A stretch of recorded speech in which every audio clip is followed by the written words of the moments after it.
Hey everybody, and welcome to another episode of My JavaScript Story. This week we're talking to Charles Lowell. Charles, do you want to say hi?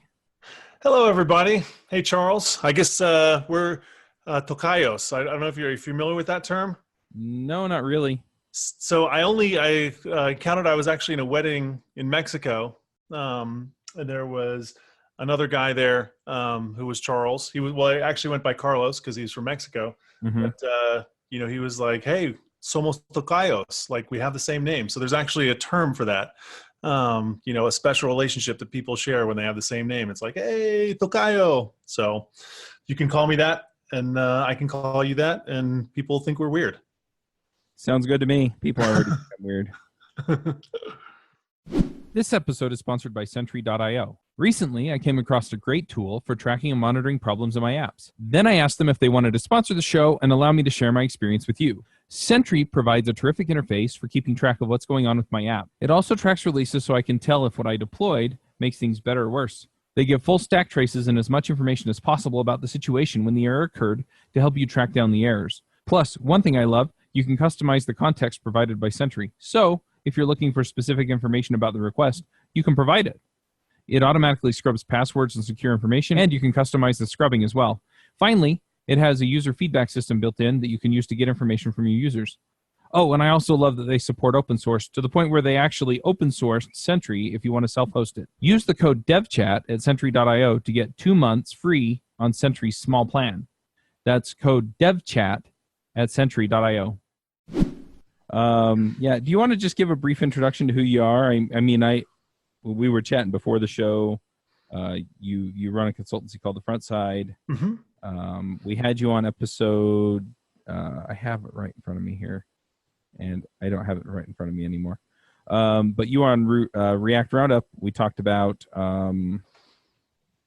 state management library. Yeah, we're talking about state management and microstates. Yep.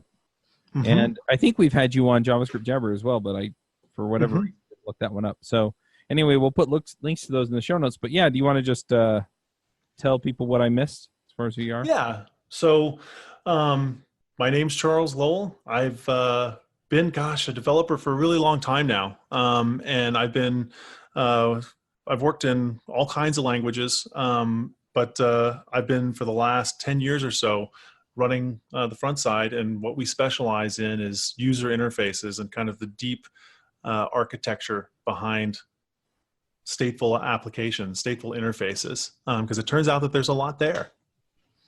Nice. And yeah, I did find those episode numbers. So JavaScript Jabber 337 and React Roundup 28. Mm-hmm. And I think we had Taras on both of those. Yeah. So he's also at the front side. And yeah, we've been talking a lot about microstates lately because that's the kind of thing that we're infatuated with.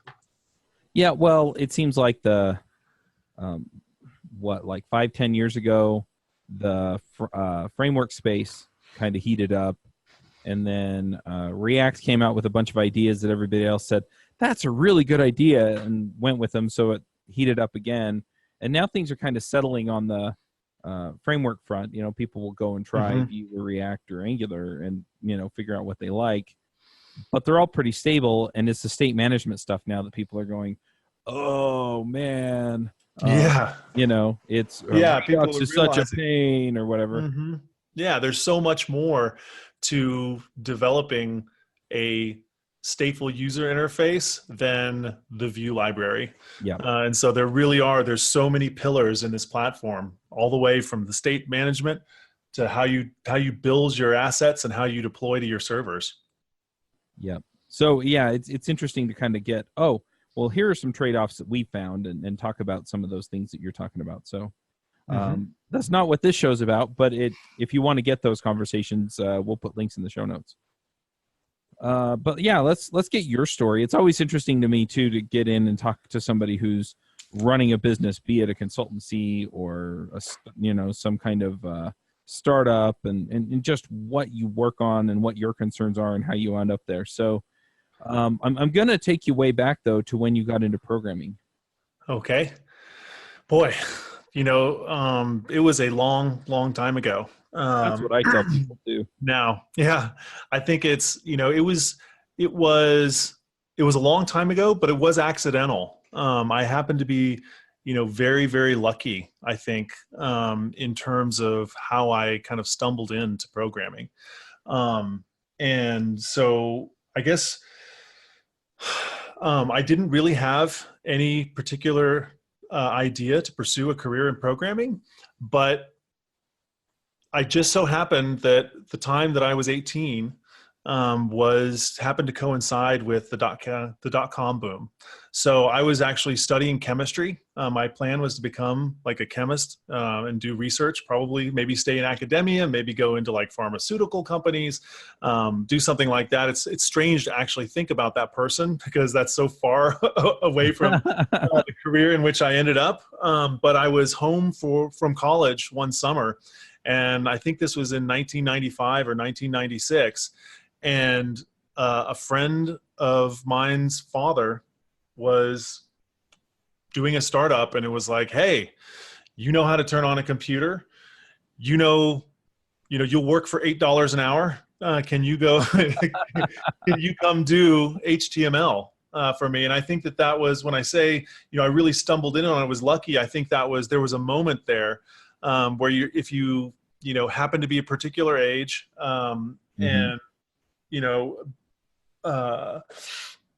happen to have, know people who were doing startups, you were able to kind of ride that wave. And so, and as we all know, it crashed about 5 years later. But by that point, I was 5 years into a development career and I started with doing HTML, and then HTML ultimately turns into Perl at that time. It seems like you couldn't avoid it. So I was doing essentially server-based applications. They were still doing forms over HTML, but all in Perl. And so after I'd been doing that for a while, I decided, you know what, and incidentally, I dropped out of college to work on this startup. And you and Bill Gates, so it's fine. Well, he ended up in a little bit better circumstances than I did. But, on the whole, I'm pretty happy with where I landed, so I can't complain. But I had been doing programming in HTML and Perl, and so I decided to actually go back to college, and at this point I got my degree in computer science. So I do actually have a computer science degree, but I only had one after I was developing for many, many years. Oh, wow. That's awesome. Yeah. I love all the people. Do I need a CS degree? And you just turned that completely on its head. Yeah. And like I said, I think, it just happened to work out that way. And so let's see. So after and interestingly enough, I ended up leaving college again before graduating. But then I came back and graduated. I did actually get a degree, but it wasn't until I was almost 30. So I went to work for a company called ThoughtWorks. And yep. I don't know if, some people have heard of it. Some of them didn't. I think this was in 2002 is when I went to work for ThoughtWorks. And again, I think I was very lucky in the sense that I landed there, because at ThoughtWorks, I learned not only how to develop code, I think I was kind of introduced to the professional love of my life, which is user interfaces. And so, at ThoughtWorks at that time, they had just hired Martin Fowler. They were very into the whole agile thing. It was a very supportive environment for doing things like test-driven development. And so they were willing to create the space. If you said, as a developer, I'm going to try and do this project test first, and I have no idea how I'm going to do this. Your manager at ThoughtWorks would say, okay, but that's okay. We're going to create the space for you to do that, so that if it takes you 2 extra weeks to bang on this problem and do it test first, we're going to support you in that. And so I was able to learn these skills of doing test first, continuous integration, preferring shipping something and then iterating it over having the perfect design, and also understanding the business context around the software that you were developing, because it was a consultancy and ultimately they were trying to solve business problems. So I think I was actually very lucky in the sense that I got to go work there. And it was actually on this project. I was doing mostly back-end systems in Java, and it was on this project that I was put on a team to develop the user interface for a point of sale system. And it was a touchscreen. This is 2003, so it was before the iPhone and everything like that. But it was a touchscreen interface that clerks were going to be using at an electronics company to sell stuff. And I immediately fell in love with being able to create the part of the software that humans interact with. I just thought that was so magical, as opposed to software talking to other software. And I mean, that's interesting and it's critical, but for me, there was just something about writing the software that would be directly interfacing with people. And so that, you have certain moments in your career where you're like, wow, I want to do this for the rest of my life. That's interesting. And it's, we've had a number of thought workers on the show, and I find it really interesting that, that they open things up and it's like, okay, these are the things that we've kind of adopted as core technologies or core practices. And then these are the things that we're experimenting with. And if somebody brings something else in, they're totally willing to try it to stay ahead of the curve. I think that is very forward thinking, and a lot of companies kind of get stuck where they are, and then it's, okay, how do we update this mainframe that we've had for 300 years? Yeah, and they do a really great job of lowering the cost of experimentation so that you can keep abreast. I think that the radar that they put out is a great example of that. It's not just go out and adopt wildly anything, but be very studious and intentful about the technologies that you're tracking, the technologies that you're using, and the technologies that you're throwing away. Yeah, we've had Neil Ford on to talk about the technology radar that they do with ThoughtWorks. And it's really interesting because, then they're actually having the conversations not just about how do we do things, but where do we want to wind up? Yeah, and so I think it's a great company. I know they've gotten both applause and criticism over the years, but I can definitely say that my experience there was extremely positive, and that the skills that I learned there have literally lasted me an entire career. Nice. So how did you get into JavaScript then? I mean, I guess it's a natural move. From Java into JavaScript? No. I have that. So you have a show about JavaScript. Is that like Java? You just add 5 letters. That's right. No, but a natural move from user interface into JavaScript. But even then, I mean, it didn't happen overnight though. Well, yeah. And my career in programming started around 2004, 2005, 2006. Around then was when I was getting into web development. And JavaScript was kind of the redheaded stepchild that you dealt with because you had to. Yeah. And so how do you get into that? That was still my attitude, because at this point, that interface that I was developing was Swing, which is the old Java toolkit library. So it was very fat client, and it was analogous to, I guess, what would be the equivalent? There was WX Windows, which was an open source C++ library. It was these heavy native widget based things. I guess the biggest analogy would be the native widget sets that you would use on Windows or Mac or GTK if you were doing that. So that was the kind of applications that I was working with. And so my actual journey to JavaScript was pretty circuitous, because I ended up leaving ThoughtWorks, traveling around for a couple of years on a motorcycle in South America. And it was actually, I had a little Linux laptop, and someone from ThoughtWorks met me in Cartagena and was like, dude, you've got to learn Ruby. It's this really cool language. It's everything that it solves all the problems that we ever hated about Java. And so I sat in this little hotel room in Cartagena with him, and over the course of like 2 or 3 weeks, learned Ruby. got my start on Ruby. Obviously, you don't learn a language over weeks, but that ignited a passion in me for Ruby. And I'm curious who that was. His name was Jeremy Stell-Smith. Okay. He's a former thought worker. He was, if you ever heard of the Nordstrom lab, he was involved with that. Fantastic, absolutely fantastic guy. I learned a lot from him, just in terms of had such a go get 'em hustle attitude to development. He's, any project, he's just like, let's do it. Yeah, and Ruby's where I got my start. So. Yeah, so that introduced me into Ruby, and that was probably 2004 time frame. And so then that was my introduction to Ruby. And then when I got back to the States, I decided I was going to start working in Ruby. And so I was building out a toy application to help using Ruby on Rails, which was brand new at that point. This is like pre 1.0. Nice. I very distinctly remember, JavaScript for me was this, keep it at arm's length. Right. It's, it is, I didn't really consider it as a serious, it was something that you would throw up alert boxes for. You could do a little bit of DHTML. I had done some JavaScript, but why use JavaScript when you've got Swing, when you've got WX Windows, when you've got all these really powerful native widget sets?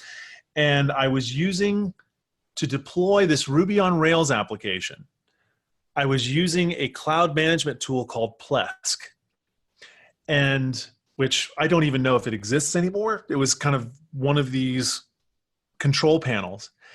And I still remember this moment.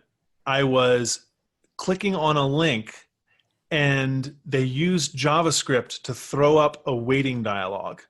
And so it was such a simple interaction. And it was so clear to me as a developer that what they were doing was just styling a div. But I had this eureka moment where I realized, oh my goodness, divs can just be used for normal layout. I can write a dialog box, and fundamentally this thing is just a div, and there really is no difference between HTML and a native toolkit. And JavaScript is the glue that puts it together. And I think that, I certainly was not the first to have this aha moment. Obviously, the people who wrote this thing that caused the aha moment in me, it had occurred to them too. And it was such a simple thing. And all they did was use JavaScript to throw up a waiting dialog that then was there until the next link loaded. So they were listening to some page navigation event and throwing up the dialogue. But that was, it really kind of, there are these moments where the curtain is drawn back and you can see this world of possibility. And so, yeah. And so that was probably about in 2004. And so my journey with JavaScript began probably about a month or two after my journey with Ruby began. And so, and coming where I did as wanting to make user interfaces, I saw this as a possibility of, being able to unify the ease of deployment of web applications with these really rich stateful applications. And so I think that, over the years, so that was probably, about 15 years ago. And, I think just recently, like you said, in the last 5 years, I think the experience of trying to deliver good user experiences has now finally, JavaScript environments are up to par with where like the native clients were in 2003. I would say that inflection point for me was about 2014. But it was 10 years of chasing that. And so I did a lot of JavaScript stuff in the meantime. Yeah, I was going to say, I mean, you must have been a weirdo because I didn't hear anybody talking about having a job as a front-end developer and liking it until 2012 maybe. Yeah. Well, and even then they couldn't find a job doing it full time. They had to be the whatever back-end developer and kind of sneak it in.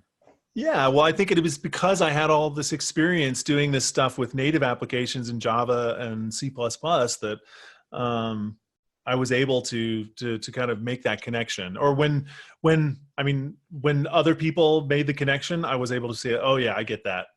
This is going to be big. And so, yeah, I think that, shortly after that, I founded Frontside. And it was actually originally founded as a company to build frameworks for doing front-end development. It was founded in 2005.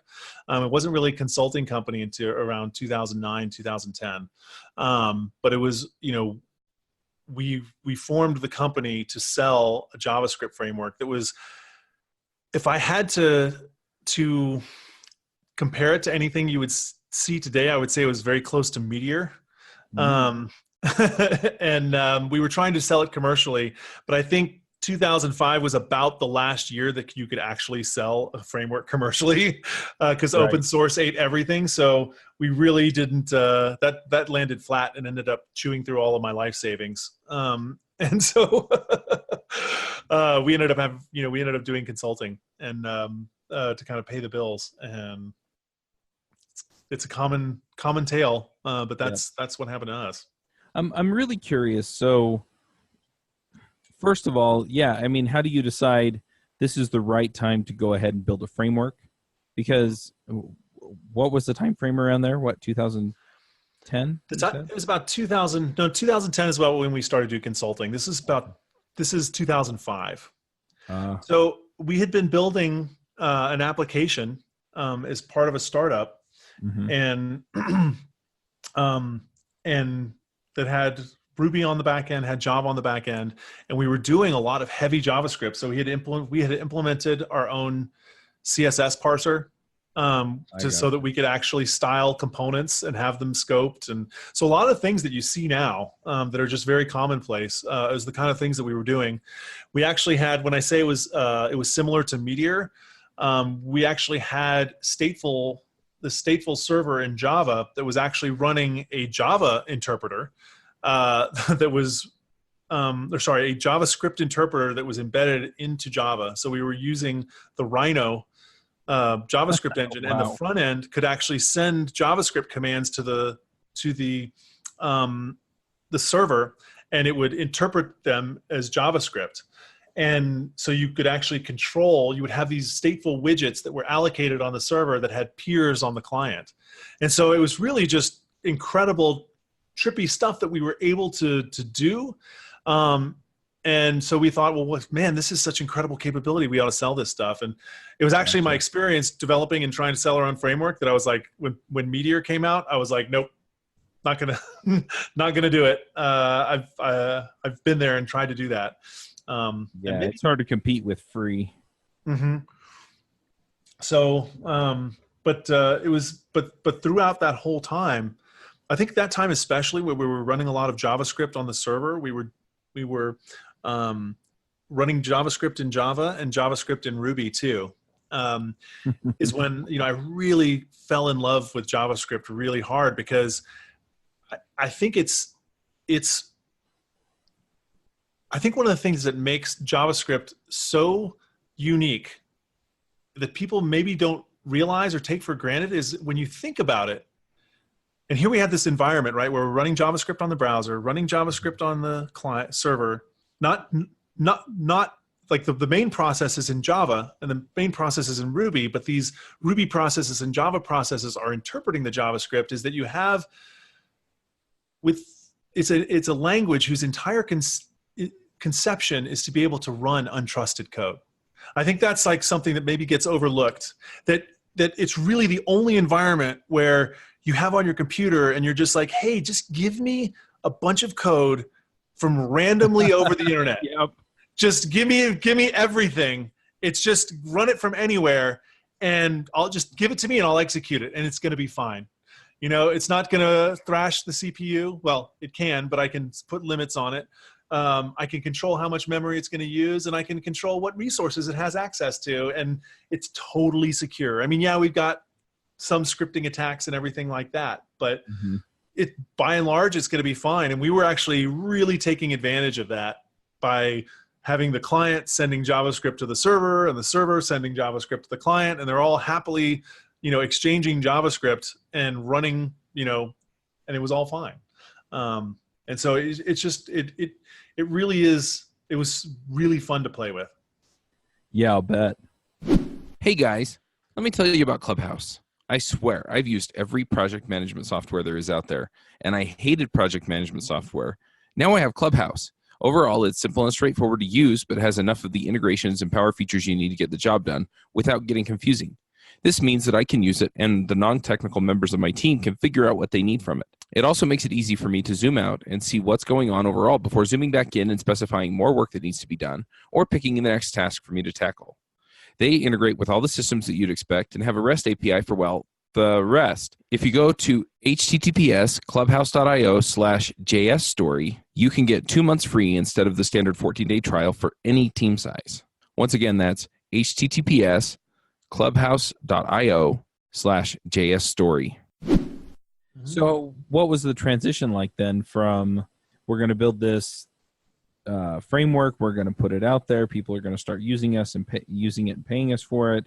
How was that transition from product to consulting? Was it pretty natural, or were there bumps? I think it was very natural, just because I think that I'm a much more natural consultant than I am a product person.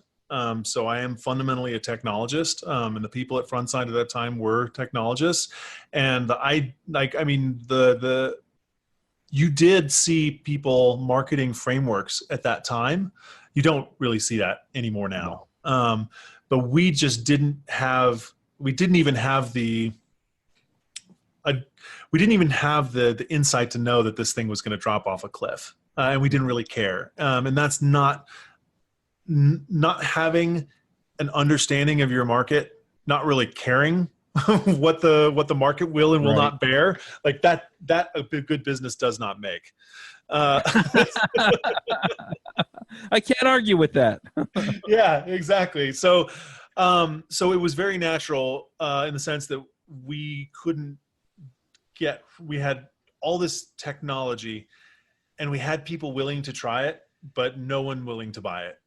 So we didn't make a single sale. And so, we decided, hey, let's build something. Let's try and build something with this. When that didn't work out, we just, getting work for being a JavaScript expert and a Ruby expert there was a lot of work for that at that time. Yeah, that makes a lot of sense. I think that was pretty close to the time when I went freelance. If you're talking around like 2010, 2011. And yeah, I mean, what's funny is you talk about it was pretty natural and there was a lot of work. I went out I got laid off, and I convinced my wife that I wanted to go freelance, and of course she freaked out, right? How are we going to pay the bills? And it turned out that, yeah, there was plenty of work, and it was a really natural transition just because, yeah, it's pretty straightforward. I write code, you pay me, I pay my bills. And as long as that equation kind of balances, then you're mostly okay, and you can get away with fudging on a lot of things to get there as long as you keep your clients happy. Yeah. And so, I mean, so it made a lot of sense for us, and that was what we were good at. We understood the technology market. We understood, we were able to perceive trends, long-term trends, about what was going to be a healthy technology and what wasn't. And, we had developed pretty good taste, over this time period. And we always had our fundamentals. And so we just decided to focus the business around that. I'm curious how you do that, because we talked about Brandon Hayes a little bit before. He worked at Frontside, and he seemed fairly involved in more than just writing the code. More involved. Oh, absolutely. Stuff. But how do you make those decisions? Because I remember that he was way into Ember for a long time, and that turned out not to be the major market winner. I mean, there's plenty of work out there for it, but I mean, it depends on what you see as the major market winner. And I think that's one of the pieces of value that we can provide, or that we provide, is I still, to this day, if you are a startup, if you're working by yourself, I would probably recommend Ember as your best bet. If you're one or two developers who are trying to actually start a business and it's not a technology business, I would recommend Ember as the go-to. In fact, we did an Ember project just last year. That was we wrapped up an Ember project at the end of last year, and we kind of looked at the options, and we looked at the development team, and we said, you've got 6 weeks to deliver this huge piece of functionality, and every other concern is pretty secondary. You've got to get to market. Right. And I still think that Ember actually, if you have an experienced Ember team, or you've got people who are not front-end developers, that Ember is absolutely your best bet. And so, but we also, obviously, I would say the last couple of years has been dominated by doing React work, just because that's a technology that a lot of teams have chosen for whatever reason. And just being able to understand the kind of overarching business context and look past, is there a popularity contest among JavaScript developers? Because as important as, being a JavaScript developer, we are very, very important, but our preferences and our tastes are not necessarily the most pressing business concern for a startup that's trying to make it, or, a business that's trying to accomplish some goal. That's totally true. I think a lot of people just go with what they know. Mm-hmm. And, until you wind up with a React or a Vue or whatever. And that's not a bad way to make the decision, but it's definitely an interesting dynamic there. Mm-hmm. Mm-hmm. Yeah. So it's, again, not to get into framework preferences, because I think, at this point we like to work with most of them. We actually haven't done much Vue work. But I am curious to get into that. Yeah, I'm getting into Vue myself, actually. That's the one that I've kind of been going after. And, a lot of it has to do with who I'm talking to. But, yeah, it's funny because React still has a larger market share. And, I haven't taken the time to learn it. So. Yeah. I think you haven't taken the time to learn which? Vue? React. The thing is a lot of it is, again, comparing apples to oranges. I think you look at something like Angular and you compare it to React, and it really is, I don't think it's a valid comparison, because frameworks like Angular, like Ember, and I think, more and more this is true about Vue, is that they're really trying to be a platform, not so much a framework. So the concerns that they're trying to solve the problems that you're going to have as a UI developer developing stateful JavaScript applications, from your command line tools to your editor integration to internationalization to continuous integration and delivery to, That's totally fair. To state management. And so, I think, I think you're right, especially as you look at some of these things like Angular going into native script, or React native, or Vue now runs on native script. They manage a certain layer of things, but it doesn't even have to be web anymore. Right. So it is a platform. Right. It's a platform, and the Vue layer is one absolutely critical pillar of that platform. Yeah. But it is one pillar, and there are a lot of pillars, because if you think about the things that you do as a developer to actually ship an application, writing Vue code is, I hope, a very small fraction of it. And I mean Vue as in the actual, what it looks like. Right. So I think that, Ryan Florence wrote this, probably one of my favorite blog posts, that's, you can't not have a framework. Everyone who hasn't read it, I'm sure everybody already has read it, but you should go read it. The same applies for a platform. You can't not have a platform. And so you need to think about what the platform that you have is accomplishing for you. And first understanding what it is, because whether you're using React or you're using Angular or you're using Vue, you have a platform that is encompassing of that framework or that library. And so it definitely pays to think about that too. Yeah. I love Ryan. He is definitely one of those interesting people out there in the community. Done a lot in React, done a lot in Ember. But yeah, Yep. I remember I was at it was a JavaScript conference, and wound up going to lunch with the same group that he did, and he had just gotten into React. And I remember it was funny because he was just raving about React, and I'm like, I thought you were way into Ember. And he looks at me and with just deadpan, Ember's crap. And I'm like, oh, come on. I'm like, really? I'm like, you used to rant and rave about how often no, Ember's crap. and I'm like, okay, but what about some of the other ones? What about Angular's crap? And yeah, and he's done a ton of stuff in React. So yeah, anyway, it's just funny because everybody has these opinions, and it really does boil down to, what you want your platform to feel like and look like and run like.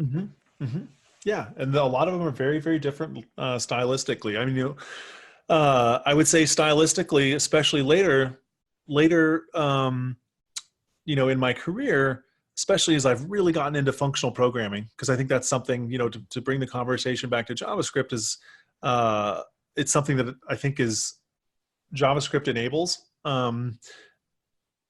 like a pretty, I consider, awesome form of functional programming. I think you can, it is definitely, it's definitely possible, and I think fun to do it that way. And I think that the React taste as a community is more geared towards that. But that said, so in terms of the microstructure of the code, I find my personal preference more aligned with the React community, but in terms of the macroscopic structure of the code, I find myself more aligned with an Angular or a Vue. So I think there's a lot of room for nuance in there, because I don't think that I think that React code bases on the macroscopic level tend towards being fractured, having a lot of different patterns, and using a lot of different technologies. So I think, as a developer, there's room enough to contain worlds of opinions that sometimes are not necessarily in alignment with each other. Well, the other thing that I find interesting is that a lot of people make these decisions, am I going to use Ember or React or Angular or Vue or something else? And the only way that you're going to 100% know that is the best decision for your application is to build your application in all of them and then know which one is the best one. And that's just not practical. It doesn't make any sense. And so you kind of have to make these judgment calls. So even if you build a smallish app in each of them, or, do some level of something with them, ultimately there's just no way. So what you wind up doing is you wind up, doing some kind of audition for the ones that you're interested in using, and then hoping you pick the best one. And then as you build out your application, eventually the complexity is going to run up against the boundaries of what your platform is good at. And so then when you wind up working around enough issues, then you decide whether or not it's the best choice for the next application you have to build. And I just don't know if you do any better than that. Yeah, I mean, that's definitely a problem that we've been confronting, over the last couple of years, as you say, as the platform wars kind of settle down.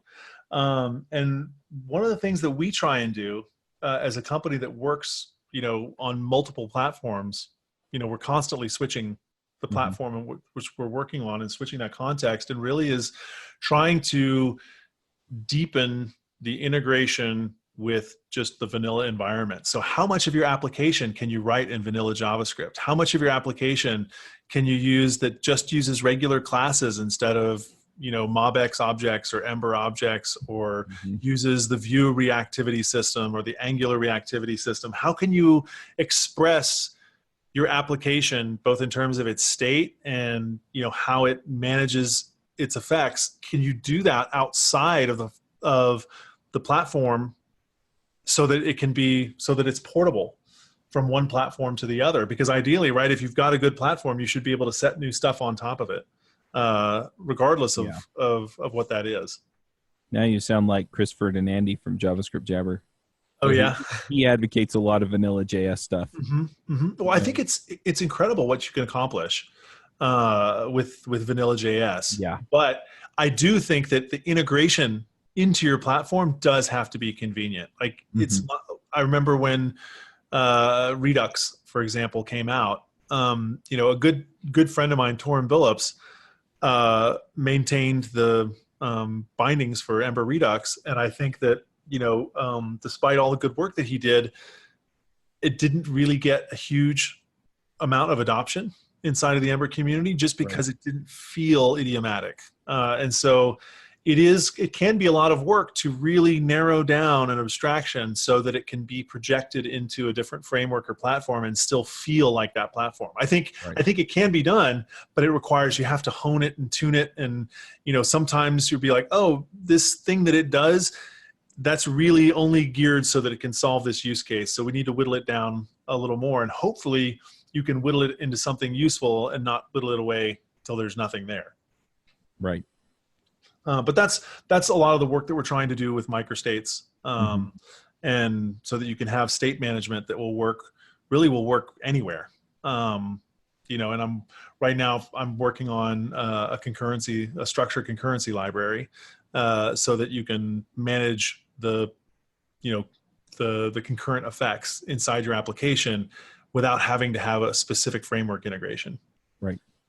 Interesting. But it means it takes a long time, and you have to really dig down and solve these things at a fundamental level. Yeah, absolutely. You want it to feel like it belongs with everything else in your application. Exactly. So I'm curious, when you've kind of segued into the next segment, what are you working on these days? So what are we working on? Besides moving. I hear you're moving. Yeah, I'm going to be moving. I spent a considerable amount of 2018 and a considerable amount of 2019 will be moving, first to New Mexico and then back. But what I'm personally working on is the Microstates state management library. And what that is a library to in the context of user interface and processes, it's really a way to very efficiently model state machines so that you can immutably transition your state from one point to another and have them be, above all, composable. So if it's very similar, I would say, in paradigm to Redux at the macro level, in the sense that you have essentially one value that is being rolled forward over time. However, where it differs is that instead of it being one monolithic value, you can you have one monolithic value and one monolithic reducer function. And I use this analogy just because I think when it comes to immutable architecture, what most people understand is the Redux architecture. Being able to compose that into essentially very small pieces of state that are attached to their reducers. And so that's how it started, but then you realize what you're essentially expressing is the concept of type. So if I have let's say if I'm in a Redux store, I have a string, there are only a certain number of reducers that are valid for that string, right? They are the string operations, the string algebra, if you will. And so, a string can concat, a string can be split, a string can do all these things. And so rather than just throw that away and say, we're only going to see if this is a string action and then run the string reducer, we just say, hey, this data is typed. And so it has a set of implicit operations. And so so I can compose that data and compose that as operations to build bigger and bigger atoms of state. And so I know I maybe used a little bit of jargon, but if you can think of it as a composable, reusable Redux. And so then there's that. And so if you have that, you should be able to use that pretty much anywhere. And so then we're using that to be able to express state machines, and then we're also using that to try and develop a structured concurrency library that you should be able to use anywhere. That sounds cool. Yeah. We discussed a lot of this on React Roundup and JavaScript Jabber. So if you want a more in-depth, or you're sitting there and going, I don't know if I completely understand, go listen to that, because I think it's explained a little better there. Yeah, yeah. But the idea is that, to try and extract the concept of state management and give the best solution, that we can certainly find, that's the most portable, that it uses nothing but kind of simple JavaScript classes and things like that. The other thing that I'm working on is a structured concurrency library, which I just started a couple weeks ago, but I'm really, really excited about the whole concept. I don't if anybody's read the blog on the Trio library from Python. It's very illuminating. I had a leg up just having worked in Ember and worked with the Ember concurrency library. It was written by Alex Machner, who is just an incredible developer, incredibly bright guy, and a wonderful fellow. He developed this concurrency library for Ember, which I think really is a gold standard for any concurrency library that you care to work with. But the whole concept is so mind-blowing and yet so obvious once you see it, that I would recommend it. I would recommend everybody to read up as much as they can on structured concurrency, because it solves so many of the problems that you have that you didn't know you had. Makes sense. So I could, yeah. So the blog on Trio, it's on Vorpus. I think it's vorpus.com or something like that. It's by the author of the Trio library. I think it said "Go to Considered Harmful" is the name of the post, and it just does a great job of explaining why structured concurrency is a solution to a problem that keeps coming up and how you can relate it to problems that you've had in the past. Alex's initial introduction to Ember concurrency is a similar thing. It's all of the example code is in Ember, so you might have to do a little bit of translation, but it also is a really great job of explaining the symptoms of like, oh, I'm feeling this pain, right? You've got this, you're getting whacked over the head by these bugs, and you don't even understand the root cause, and he comes and just shines a light right on it. So that's really exciting, and I think it's something that it's something that we think about in all of our applications these days, is how do we structure our side effects? And it's something that, I hope that we can bring to more people. I think another thing that I'm working on is a little bit more humble, but it's in terms of the scope of the JavaScript library, but it's just one of the most fun that I've had, fun times I've had working with, and we use it in Microstates. And we actually use it in inside the side effects library too, is a generation JS, which is just a little library to compose JavaScript iterators. So I think that when I found JavaScript iterator, I think it's one of the most unsung APIs that we have, because it touches on all of the collection classes. It's the same API that's presented by generator functions. And this is a little library to help you just wrap any iterable, anything that has the symbol.iterator interface, and you can map it, and you can reduce it, and you can filter it, and you can do all of your fun array and map and collection and APIs, except it's lazy, it's and it's universal. So that's probably some of the most fun I've had writing JavaScript in a while. Nice. And so now I never work with iterators without it. Cool. Well, how do people find you online? On what You you're can, working on. yeah. So you can on GitHub, on Twitter, on Cowboy D. It's short for Cowboy Dan. It's a nickname I got at the University of Michigan. I think just because I was from Texas. And so, but I got it when I got my first email address, and it stuck with me for the rest of my life. So, Cowboy D on Twitter and GitHub, and I think frontside.io/about/Charles-Lowell. Awesome. All right. Well, I'm going to push us over to picks. Do you have some things you want to shout out about on the show?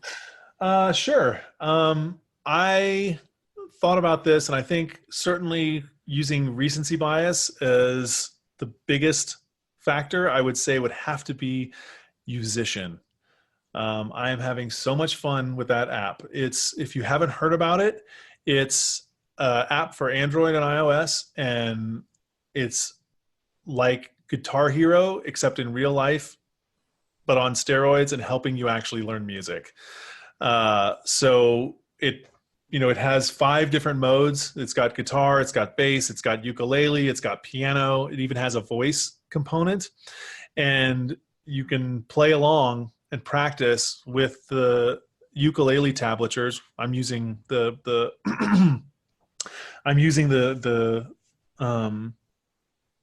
I'm doing the uke mode, and it's just absolutely brilliant, because my favorite thing is it has a practice mode where you can hone in on a very small window of the music. So you can say highlight 2 measures, and if you've got a particularly hard lick or a hard sequence of notes, you can just focus it on those 2 measures. You can slow it way down, and you can set the parameters and say, hey, if I get over 95% of the notes right, I want you to increase the speed by 5%. And so you can it's just got the ability to burn in muscle memory. And so I've been playing ukulele for 15 years, but in terms of the fine motor skills, this practice mode has helped me burn in the chords and burn in the note transitions, so that I feel so much more comfortable using my pinky finger than I ever have, doing stretches and things like that. It's just, the workout mode is just phenomenal. So if you ever thought about picking up an instrument, you should definitely check this out, because they've got like 15 levels, and level 1 is very, very easy and basic, and you can just iterate on there, and you can very quickly go up to your level of ability and and iterate and work very hard. So it's just got a great training, and I absolutely love it. I have a ukulele. I've always wanted to learn how to play. This sounds awesome. Yeah, go get it. And they have a free mode. They let you practice for 10 minutes a day. And so if you want to practice for more than 10 minutes a day, and this is kind of the brilliant part too, is they have pop songs. And so they have tablatures that they've transcribed for pop songs. So you can learn. Yeah. So, you can learn from using popular music if you get their paid subscription. So it's a great app. It's a great freemium model. And from my perspective, worth every penny. And you can do a 2-week trial to see if you want it. So if you want to learn the uke, or you want to learn the bass, or you want to learn piano, go for it. Nice. I'm going to jump in here with a few picks. One is, so every year around my wife's birthday, we go down to St. George, Utah, which is a whole lot closer to where you're at, by the way. And we go through the Parade of Homes, which is just the home builders, open up homes that they've built, some of the custom homes that they've done. And, you can go through and see what they've done. And, of course, we complain about all the decisions they made that, aren't quite our taste. But it's a ton of fun. And so I'm going to go ahead and just shout out about that. I don't know if they do those everywhere or just here. I mean, they have one here in Utah Valley. They have one in Salt Lake County. So you can go see houses that are built up there, or, around here as well. But that's just been a ton of fun.